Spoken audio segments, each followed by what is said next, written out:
This is gonna be a fun one. Well, for me at least. Gallywix, Trade Secrets of a Trade Prince. Introduction by the author. Hey pal, Trade Prince Gallywix here. You're holding this book in your hands because you want to be like me. Who wouldn't? I ain't a goblin alive more powerful and dangerous than me. I can give you everything you need to succeed. But first, a friendly, legally binding warning just for you. If you're reading this and haven't bought the book yet, that's stealing. You think that browsing is a victimless crime? You think it's your right as a customer? You'll be dead wrong, deadbeat. It's freeloaders like you who drove down my profit margin last year and kept me from adding an edible furniture wing onto my mansion. Now instead of the chocolate couches with funnel cake pillows I deserve, I have furniture made of silk. Have you ever tried to eat silk? You even know where that stuff comes from? A worm's cake hole, that's where. You need to fix this. Buy my book or my exploding assassins will hunt you down like the thieving bilge rat you are. What? You doubt me? Have we met? Don't become a trade prince by making empty threats. The spot ain't hereditary, like the cushy king jobs those pink-skinned humans get. If I told you 32 spies were watching you lick your lips nervously right now, you better believe it, pal. Don't bother looking around. You won't see them. Stop wasting my time and risking your life. 20,000 gold is a cheap price to pay for my life story. And if you read past this sentence without buying the book, I'll devote every inch of my empire to destroying you. Do you understand me? Good. Now pay the damn salesman. Done? You sure? Great. Well, thanks for buying my book, sucker. You wanna be a trade prince? I want an army of fell reavers with my face painted over your fist. But negotiation with the Burning Legion fell through, so I guess neither one of us is gonna get what we want. Why can't you be a trade prince? Because all the slots are filled by goblins better than you, that's why. You ain't ready yet, but don't worry. You came to the right goblin for help.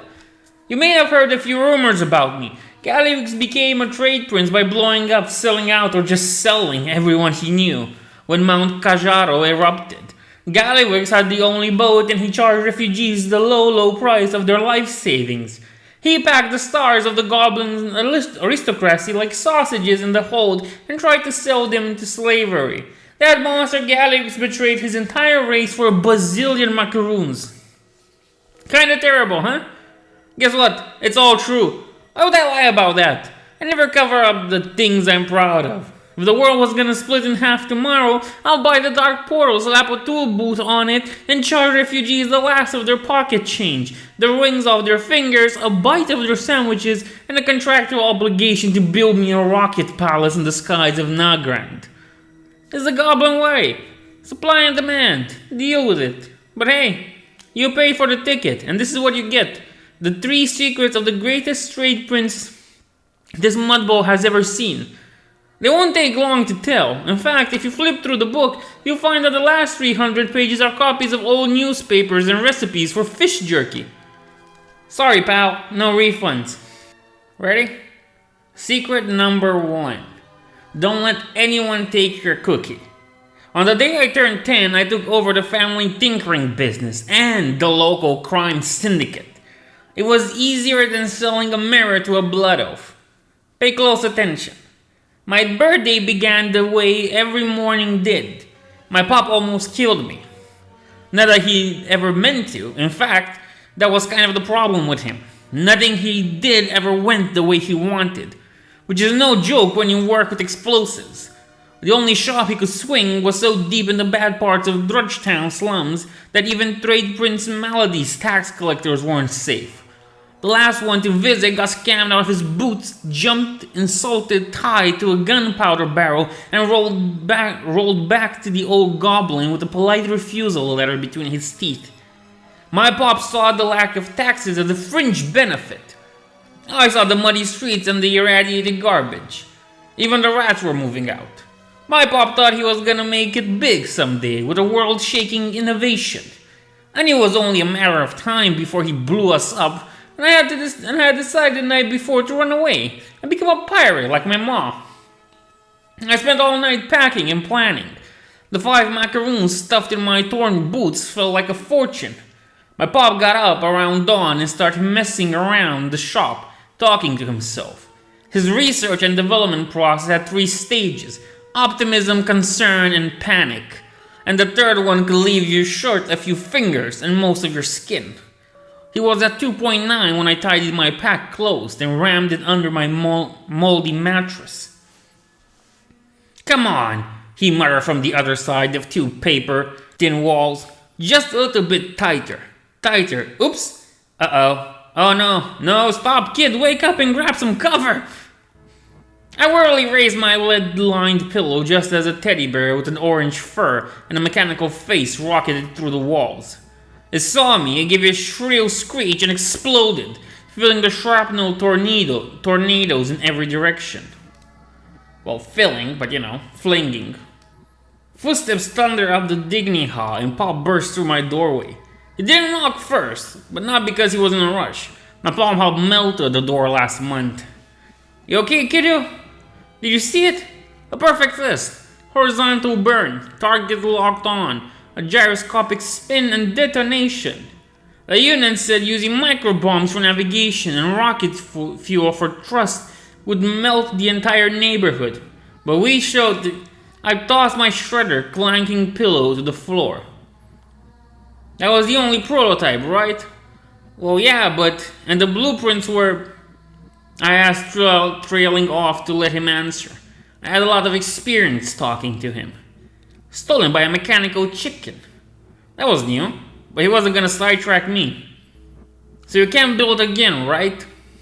He opened his mouth for a snappy comeback, then his eyes widened in horror. I nodded.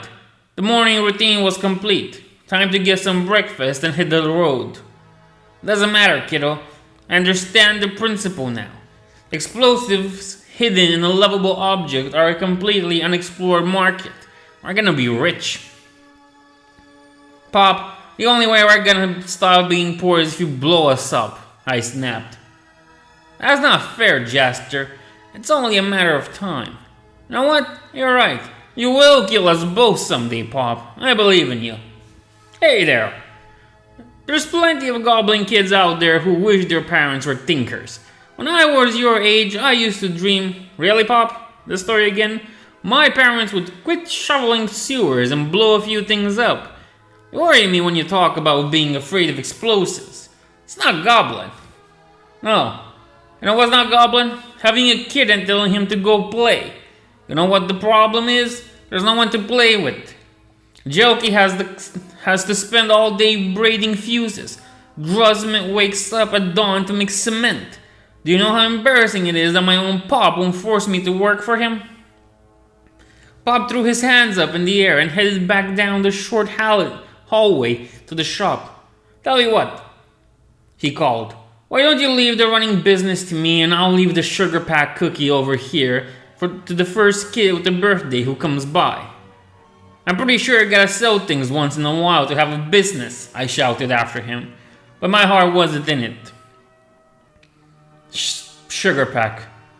Ciao for the road. You think you can do better? He said from the shop. You can try anytime you... Huh? Hello, gents. My Pop had customers. Sounded like. It took as good a omen for my trip. If something as unlikely as business could occur in my Pop shop, I have no problem finding a ship out of Kezan. Hell, I could probably find a tame shark who'd take me to a magical island made of cupcakes and platinum. I stumbled down the hall for the cookie. The Sugar Pack Bakery ain't around anymore. A few years before the orcs arrived in Azra, the corner shop was slightly bombed during the Trade War II, thoroughly bombed in Trade War IV, and melted during the Peace War. The whole neighborhood smelled like a burnt sugar and body parts for a month. But here's the thing. If you never had cookies from the Sugar Pack Bakery, you never had the real cookies. Period. They were big enough to hold in 2 hands, and a little brown around the outer edge. Chocolate chunks the size of an ogre's fist. Touch of cinnamon and crystal sugar. And I only got one a year. I froze near the end of the hallway and hid in the half shadows. I should have known better. No customers. Skeezo and his goons were trying to shake down my pop again. In Drudgetown, even the criminals were nearly broke, and the Copper Street gang was no exception. I can still see the idiot Skeezo with his fake gold earrings and smelly patchwork suit. The only worthwhile thing he ever did was stangle with me. He shoved my pop against his 3.5-legged workbench. Near the other end, my cookie wobbled on our only plate. I hissed, but I wasn't too proud to eat the thing off the floor if I had to. You would have to. Believe me. What are we gonna do with you, Luzik? Skeezo said. You never pay us on time. You never pay us at all.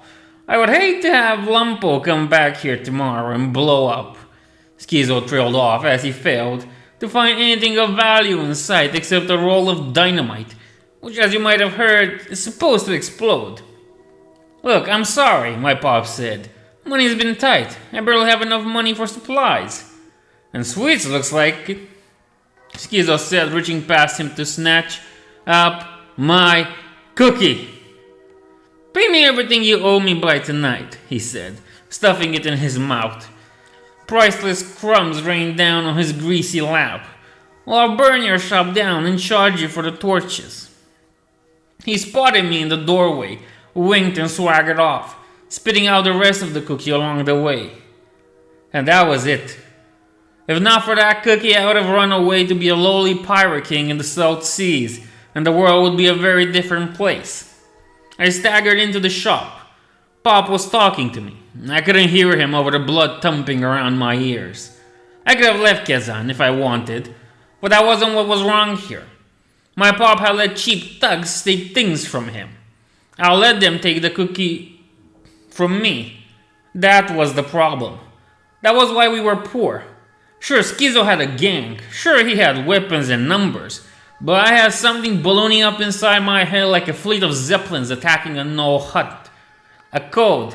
Our sharp edges and the oiled parts. This business was my pop's. This business was mine. That cookie was mine. I don't blame Skeezo for trying, but no one was gonna take what was mine, no matter the cost. 10 minutes later, I was across town with one of Skeezo's loan sharks, surrounded by cigar smoke and smirking bruisers. Let me get this straight, the shark said, chuckling. You owe the boss money and you want to borrow from him to pay him. Yes, I said. With interest, the shark said, his lips trembling from the effort of not braying laughter in my face. Whatever you think is fair, I said straight-faced. Okay, Runt, he said, counting out the cash. But I think I know why your dad is in trouble. Business sense must not run in your family at all. The only thing that gets around Goblin society faster than a new gunpowder girls calendar is the possibility of public humiliation. Skeezo came back that night with his entire gang, loan sharks included. All along Copper Street, doors opened as our loyal neighbors leaned out to watch the tinker and his idiot son lose the last of their money and get driven out of town. Only Pop was gone. He'd gone to get another cookie, which was just like him, well-meaning, but totally missing the point. This wasn't about cookies anymore. Skeezo and his mob stopped in front of me like an ugly arrowhead. Got my money, kid? He said. His goons leaned over his shoulder to see if I was gonna be dumb enough to go through with this. With interest, I said. Skeezo snatched the bag from my hand, patted me on the head, and ambled back down the street with his gang. That's right, he didn't even count the money. How this guy ran anything more complicated than a sausage stand is beyond me. Nice doing business with you, kid, he called back over his shoulder. Lumpo, carry the bag, it's too damn heavy. That'll be dynamite, I said helpfully. Cameras wouldn't be invented until some years later, but I still kill for a snapshot of Skeezo and his goons gaping at me the second before the bomb stuffed under the cash went off. With the smoke cleared, the entire gang was gone. In eerie unison, my gawking neighbors stared at the smoking crater, then back at me. I smiled and pointed at the sky. Hundreds of eyes obeyed, looking up. Schizo and his gangs and his flaming money were raining from the sky. I strolled across the street to Bezok, to the brickmaker, the whooping of my neighbors putting a little skip in my step. Sure, that trick had cost the rest of Pop's money to cover the interest and the dynamite, but those 400 macaroons were gonna be chum change by the end of the week. Wow, said Bezok as goblins spilled from every crooked doorway and greasy alley for the world's most disgusting treasure hunt, looking for undamaged macaroons. Way to show them, kid, we're free. It won't last, I said, casually dodging a burning sock. There's a void. Other gangs will move in once they hear Schizo's gone. We gotta incorporate for protection, establish and guard trade routes. Yeah, Bezok said, going all starry-eyed. Great idea. Maybe someday we can. No, I said. Come over tomorrow morning and I'll have a contract ready. You can stay in charge of production, alright? I'll take the boring business stuff off of your hands. Huh? Bezok said, blinking. He'd been eyeing a federally cloud of lit macaroons drifting towards the roof of his shack. Wait, you think you can run my business? Listen here, kid. Boom, I said. Boom? Bezok said, flinching. Boom. Why are you saying boom? I just like saying boom, I said with that creepy serenity that only kids can pull off. Look, come over tomorrow morning. You won't even notice I'm in charge until you realize how much money you're making. This is taxing for my voice, but I like it. Bezok wasn't a coward. He was struggling to pay the bills. And people like that are always looking for a quick and unexpected way to make macaroons. You know what, kid? Why not? I can get out of it later if I want, right? Sure. I'll just adjust the contract for that, I said. He'll just have to leave his business behind, pay me a yearly management fee, and climb into a bear suit 3 times a week to advertise for Pop's upcoming line of exploding lovables. I left Bezok as he was dragging out the ladder to reach the macaroon bonfire on his roof, and swaggered home. When my Pop came back, I was busy writing my first contract, in letters so small a gnat with glasses couldn't read them. Contracts are easy to write if you focus on cheating the poor fools who are gonna sign them, and if you remember that most everyone believes the small print is there to be scanned before you sign, rather than shown to 10 lawyers, tested in the court, then dismantled word by word and detonated in a crowd-controlled environment. My Pop shuffled his feet, clearing his throat. I can do better, I said before he spoke. I didn't have to look at his face to know what he'd heard about the bomb. Well, what? He stammered. A paper bag crinkled in his hand. You asked me if I thought I could run your business better. I can. But tomorrow morning we're gonna have access to Bezos' cash. And more from there. But I need you to sign over everything to me. He was quiet for a long time. I used the silence to get a few more lines down. You definitely take after your mom, he said, finally. Okay, you got a week. If you don't see enough of a profit to buy more dynamite, you're gonna have to work it off, alright? Yeah. He thought he was setting me up to fail and learn a valuable lesson. But he left me alone with my new cookie and my work. The cookie went stale by the 3rd draft, and I decided to keep it as a reminder. I still have it, in fact. By the time Pop's deadline rolled around, half of the businesses on the block had joined my copper string conglomerate. I've moved out by then, but I sent him 3 crates of dynamite, a blast suit, and a bonus. Yeah, you're right. It was a little soft, but remember, I was 10. Genius. I made my first million macaroons right around the time you caught the Sklazo from swimming through the toxic oil slick around Garzak's oat burner's healthy food factory. Besides, he was my Pop. I take care of things that are mine. Secret number 2. You're either ruthless or toothless. There's no middle ground. Years passed. I'm not gonna give you a detailed receipt of all the businesses I took over, started, sold, or destroyed. I won. That's all. I won everything I wanted. Not because of luck, no. Luck doesn't exist. Luck is for losers. If you move big and fast and hard enough to carve yourself a place in the world, Everyone else will bend over backwards to give you everything you want just for the thrill of being part of your success. Well, most everyone. Now, occasionally you're gonna run into big movers. And they'll cut you down like a Sacred Tree Adventure Company logging party, if you don't do it to them first. Back during the Second War, I was Kazan's rising star, president of the massive Copper Street conglomerate, advisor to the Tinkers Union, Big Goblin, the Trade Coalition, and the second richest guy in the Bilgewater cartel. Trade Prince Maldy decided he wanted to meet his possible competition, so he sent me an invitation to his daughter's birthday party at his manor. The old goblin was as popular as a bar of soap on a pirate ship. Trade Prince Steamweedle was rumored to be making a mint for his alleged exclusivity contract with the Horde. Maldy thought if things went south for the Horde, the Alliance would turn on us next.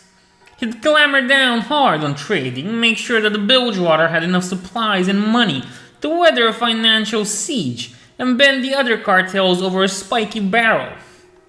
Solid move, but here's the problem. Your average goblin doesn't like cautious. Cautious is boring.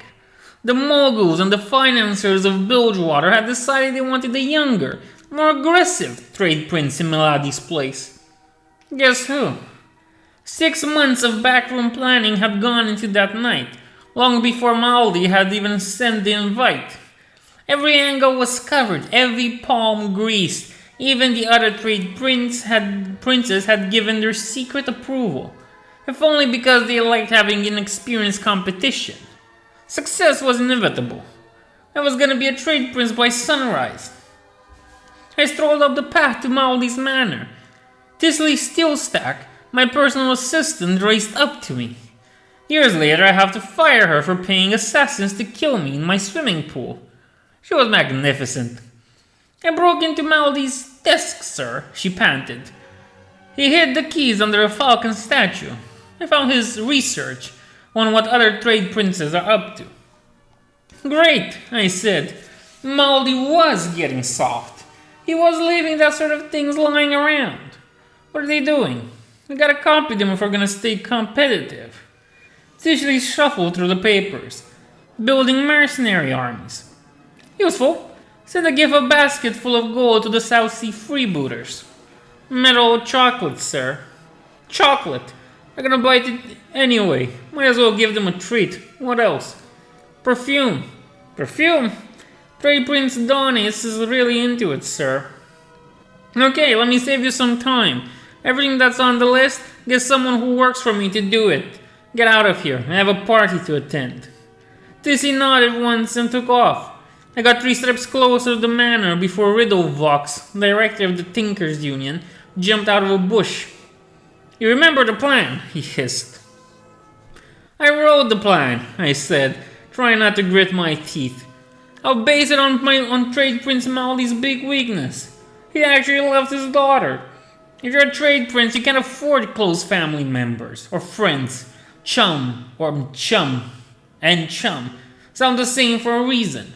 My pop was the exception, of course. He had the ambition of soggy wood. Besides, anyone who tried to kidnap him to threaten me found out if a goblin could be crammed into a cannon and shot safely from Kazan to Booty Bay. Don't screw this up, Gallywix, said Riddlevox. Climb me back into the bush, and don't get any ideas. You may get to be called a trade prince, but you work for us, understand? You got it, boss. In your dreams, idiot. The guard at the edge of the dance floor waved me past a slight nod. I spent 2 months replacing Trade Prince Maldy's bodyguards with my own mercenaries. I saturated on through. Ever had everyone at a party turn and cheer as you came in? No? I recommend it. 100 goblins tried to catch my eye or give me a drink. I ignored them and skimmed a handful of lobster puffs off a passing tray. I had work to do here. I never met the trade prince's daughter, Nessa. My researcher said she bought a blue dress and a diamond dragonfly hair clip for the party. He'd added that she looked stunning. Outfired him, naturally, but when I saw Nessa from across the party, I realized that for the first time in my life, I owed someone an apology. She was so beautiful that you'll believe she was getting paid over time for it. Skin the color of the deep green sea, eyes as dark as midnight in an emerald mine. The shine of her coiled hair made the diamond clip look cheap. An invisible hand pulled me by the lungs through the crowd to her. I couldn't be stopped. I knew that I had to get control back here. Plan A depended on me getting her away from the party and into the hands of the kidnap squad so that Maldi would surrender without a fight. "Wanna dance?" I said, tossing Plan A out the window. "Why not?" she replied.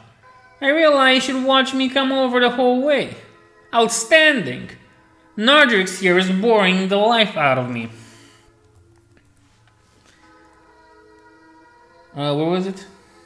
No, I spun her away from the devastated little banker towards the middle of the dance floor. We chatted as we danced, but I couldn't tell you about what. I felt drunk. My ambitions were in big trouble. If I moved against her father, I'd lose my chance at her. Let me tell you, her beauty was even more staggering up close. I had to play it cool. "Marry me," I blurted. She snored. "I barely know you, Mr. Gallywix," she said. "I can fix that. I'm president of the massive Copper Street conglomerate, advisor to the Tinkers Union, big goblin in the Trade Coalition, and the second richest guy in the Bilgewater Cartel," she finished with a half smile. She read my press release. "But I can marry you," she continued. "Sure, you've gotten lucky a few times, but I like ruthless goblins, risk takers." I was speechless for a few seconds. I'm not very good at speechless though, so I recovered. I told her about my early days, waved newspaper clippings in her face about mysterious hospital fires and orphan extortion, gave directions to where the literal bodies were buried, and from there dove into the really nasty stuff. She listened, cocking her head to one side. Occasionally she smiled. When I finished, she shrugged and said, "That's a good start, I guess." What a dame, right? Up until then, I'd actually felt guilty. No, really. About Plan B, I was suddenly sure that it was the way to win her over. She wanted a really ruthless goblin. I practically had her blessing. I didn't notice the commotion behind me until a cane wrapped my shoulder. I glared back and oops! So you're the one who's been monopolizing my daughter, young Gallywix, Trade Prince Maldi said, leaning back on his stick cane, his hand heavy with thick gold rings flexed on auspiciously on the suspiciously hilt-like handle. Silence fell over the party. These goblins had seen enough high-class backstabbery to know something was coming. "Pleasure to finally meet you. Get your hands off the merchandise." "Sorry, sir," I said, moving away from Nessa. "Thank you. I heard that my security forces burned down your counterfeiting factory last month. Hope you didn't take it personally. Just business." "Don't say just, sir," I said, grinning. "Sounds like an apology." His wrinkled face split into a wide, leathery smile. "I knew I liked you," he said. "I'm enjoying my daughter's party." "Her party?" I said, signaling the guards. "Not anymore. It's mine now." "What?" Maldi barked, brows crinkling.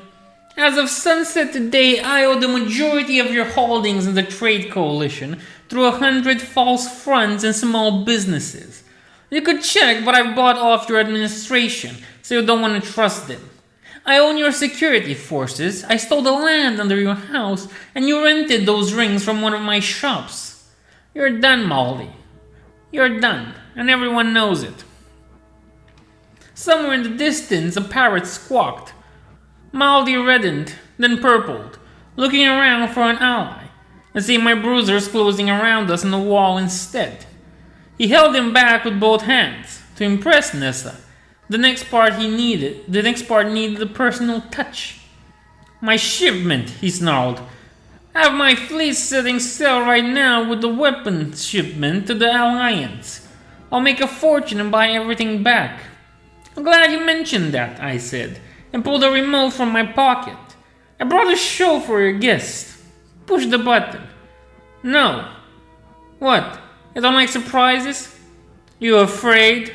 I thought trade princes were supposed to have guts. Push the button, Moldy. Baring his teeth like an old lion, Moldy stabbed his finger at the big button. Down in the harbor, each ship in his trade fleet exploded into roaring balls of fire, in perfect alphabetical order.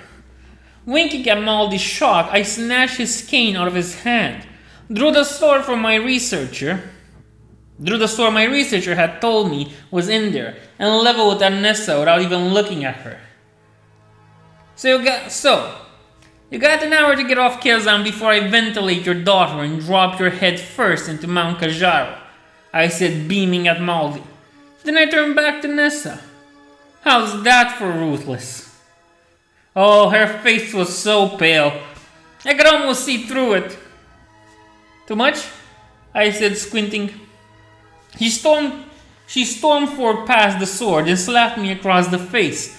Then she took her pop by the shoulders and led him away through the breathless crowd. I dropped the blade and raised 2 hands and 4 fingers in traditional goblin symbols. For complete and utter victory. The guests, my guests, roared their approval, rushing forward to hammer my back and congratulate me while slipping business cards and bribes into my pockets. I didn't look any of them in the eye. Instead, I watched Nessa leave her father all the way down the hill outside the manor. Secret number 3. If your retirement plan doesn't include a palace, you're doing it wrong. That was more than 20 years ago. You might be wondering if I have any regrets. Sure, I exiled the love of my life within 10 minutes of meeting her and arranged the latter, thoroughly accidental death of my never-to-be father-in-law. Everyone I've ever known has tried to betray me. I'm alone. Ha, right. Oh no, my limitless wealth and power are all I have. How tragic. Send me my sympathy money. Just so you know, I send Nessa a painting every year of me enjoying my riches. She sends me plain boxes wired with explosives. Who says long-distance relationships don't work? After years of writing the fine print, my hand cramps pretty easy. So I'm gonna wrap this up. You know all of my secrets now, but don't fool yourself. You're never gonna beat me. There's never been a trap I couldn't turn to my advantage. Even when that goblin I'm not gonna name tried to get that brute of an orc thrall to kill me, I still ended up on top. Literally, have you seen my new place? A palace on top of a mountain in Najara? Ocean views? Grenade golf courses? Secret booze cellar? Sultry dames in the pool? No, of course you haven't. Losers aren't welcome on my property. But hey, I'm not fooling myself. I know I won't live forever. Have you looked out the window lately? This planet's cracked like an eggshell. A shark could be underwater tomorrow. You bought my book, which makes us pals, right? Right. So, in the unlikely event that you live longer than me, there's only one thing you need to do to take over the goblin race. Win. That's really it. I told you that you need to hold on to what's yours, be ruthless, and have a palace to be ruthless in. But if you want to be me, kiddo, you gotta see everything as yours for the taking. And you have to do anything and everything to grab it. So get out there and win. Cheat your friends and family, exploit people who trust you, and steal yourself a nice starter mansion. Make a fat profit. But how do I get rich, Trade Prince Gallywix? Good question, pal. Unfortunately, that's a whole different book, and as you might have noticed, I ain't in the habit of giving things away for free. I'll tell you what, just start sending your money, jewelry, fried delicacies, and exotic animals to my pleasure palace. When I decide you paid enough, I'll mail out a copy of Getting Rich the Gallywix way. And you got my personal guarantee that there's no fish jerky scam in that book. I look forward to doing business with you, chump. The meaning of scam hereinafter referred to as the word, is wholly defined by Trade Prince Gallywix, and any attempt to discover the definition of the word will result in legal action. Any attempt to define the word will result in legal action. Any complaints about this volume or the recipes for Murloc Fin Soup, Murloc Ice Soup, Murloc Scale Soup, or Murloc Don't Even Ask Soup in the following 27 volumes will result in legal action. Any legal action will result in devastating, retaliatory legal action. Don't mess with me, chum. I have a scored pit, and you don't.